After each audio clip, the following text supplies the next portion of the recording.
guys, it's Pip here, and today I want to talk to you a bit about conformity.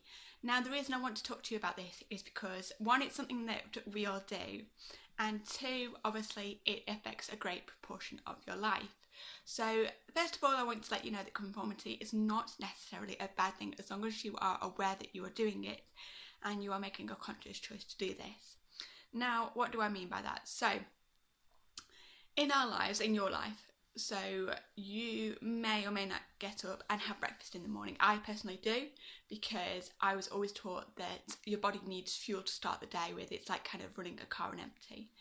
Now, if you are doing that, well, there's a lot of people who, get up and eat breakfast or get up and don't eat breakfast. There's, huge segments in both sort of those areas of choice, really. But as long as you're doing that on a conscious level, then you are in control, okay? If you're just doing it because everyone else does it, then that is what conformity is. That is the definition of conformity. Now, obviously, in terms of having breakfast in the morning, in my eyes, that's not necessarily a bad thing if you conform, because it's giving your body what you need. But there are times, of course, when conformity is less beneficial to us. So, for example, I don't know if you've ever heard of Earl Nightingale-The Strangest Secret. Please comment below if you have. I'd be interested to know what kind of information you are getting and what you're searching for. Earl Nightingale, if you've never heard of him, was a guy in kind of the 1950s, 1960s, and he was known as one of the founding fathers of mindset, really, and he has, as I say, a speech called The Strangest Secret, which is available on YouTube for free. I'll either put a link down here, or you can just type it in the search bar above. As I say, it's free, you can download it. I like to listen to it on my MP3. Excuse me. And, it's in there is a study in the speech, and there's a study of a group of working men in America, and when they asked them, why do you get up in the morning and why do you go to work, 19 out of 20 had no idea.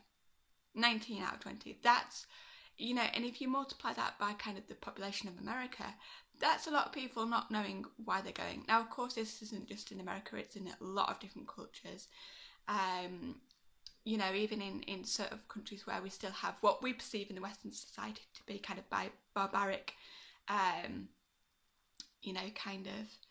rituals that don't make sense to us, but to the people who live in that culture, it's what they've always done, to the extent that they're not consciously able to see outside of that peripheral and what they should do instead. They just, it's so easy to conform, isn't it? It's so easy just to go with the flow, and it's so much less hassle.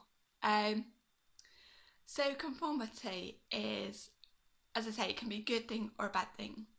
And the reason why I'm not saying, don't ever conform is, one, because you'd be pretty damn eccentric and you do a lot of contradictory things. And the second thing is, as I say, it's not always a bad thing as long as you're consciously aware. So again, in this Western culture, we have a huge thing about going to university. When I left school, going to university wasn't the right thing for me. But there's a lot of people who wanted to go to university, but then again, there was a lot of people who conformed because that's what the teacher told them that they should do. That's what school was kind of pushing them towards. Unfortunately, in my school, I felt that a lot of people who were brilliant at a lot of other things were ignored because they weren't going to university. It was kind of like, we're not interested in you anymore. That's how I felt anyway. Whether that's true or not, that was my perception. So yeah, just be mindful and just make sure that you spend some extra time thinking about what you do. It's not fun, I know, to think about everything that you're doing in life. It can bring more questions than answers. But I was just thinking back about really my life, and I want to give you another example, because the times when I've had a long stint in, say, a job or in anything else, to the humans that looks really good. It's like, oh, you've been there for like 5 years, that's really good, like there's lots of loyalty and you obviously like it and keep going. So say you are in a job for 20 years, for example, which some people are, that could be a good or a bad thing, because are you conforming? You just stayed in that job because you've got so used to being in that cycle, really. You know, very much like when a farmer goes out into a field and he drives the wheels, and the wheels make a rut in the tracks. And, you know, if you're doing that same route for, like, you know, 20 years, it's pretty likely that you're going to get stuck into the same groove.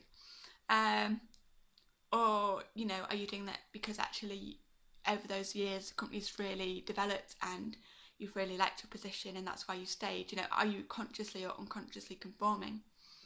So I just want to bring that to your awareness today. I hope you found some benefit out of this. If you are wondering if you're doing something that is conforming and right, the way that I would really go about finding that out is it depends on how it feels to you. So as I say, for me, I was very academic at school. I was very lucky. I enjoyed school. I was good at a lot of subjects.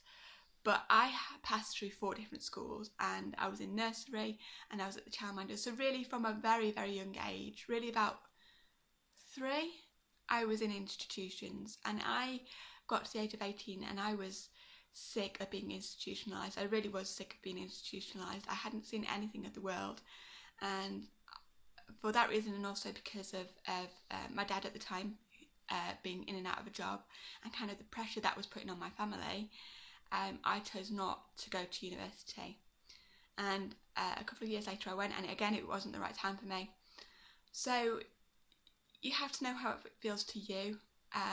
You have to know your why, which is a huge thing. And if you're not sure what I mean by that, basically your why is, why are you here on this planet? And this is a huge question I'm asking myself at the moment. You know, it's so important to know. I just do not want to get to the end of my life, at least, and feel like I did a lot of things, but none of it was towards anything in particular. And it might mean that for a while your life is a mess. I mean, last year I had like 9 different jobs, trying to find out what I wanted to do, and I still haven't found out what I wanted to do. And I know my family look back on that and go, your life is a mess, you don't know what you're doing. You're dead right, I don't know what I'm doing, but at least I'm trying to find my way. And hopefully one day I will find that. At least I am pursuing where I'm meant to be. So if you are in that rut where you don't want to conform and you're aware, but you're not sure what's quite the right thing, and you are hitting a lot of blocks and hurdles and confusion, trying to find your way, here's what I want to say. Number 1, you're not alone, and number 2, do not give up. You know, there's an expression, I think there's a book by, I think it's Socrates, The Shortness of Life, who was obviously like a very ancient philosopher. And in that book, basically, he says, oh, it takes a whole lifetime to learn to live. And it's true. You know, it's not as easy as it being black and white. You know, we enter the world and we're kind of are free to do what we want, and then we grow up in the adult world and we have all these rules, you know, imposed on us from our culture, our culture that we grow up in, whether that's Western society like me or whether that's something else. You know, as I say, Western society, we really value money. It's, you know what, having a lot of money, believe it or not, is not everybody's definition of success. It helps because it means in this capitalist society you can get away from having to jump, you know, or say how high every time someone says jump. But in other cultures, there's a lot of other things that are perceived as having a higher value: love, joy, success. A lot of people think success is money. You can only have money after you get successful. You know, Mother Teresa, did she have a lot of money? I don't know. Was she successful? Definitely. You know, Martin Luther King Jr., did he have a lot of money? I wouldn't think so. He had quite a lot of children. You know, was he successful? Although he lost his life doing what he believed in, a lot of people would say, yeah, because, you know, it's changed society massively. I know we're having a lot of race riots right now.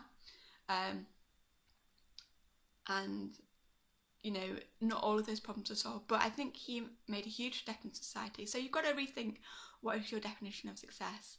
And as I say, that will help you be more aware of whether you're conforming and whether it's helping you or not. That's all from me. I'll see you next time. Take care. Bye bye now.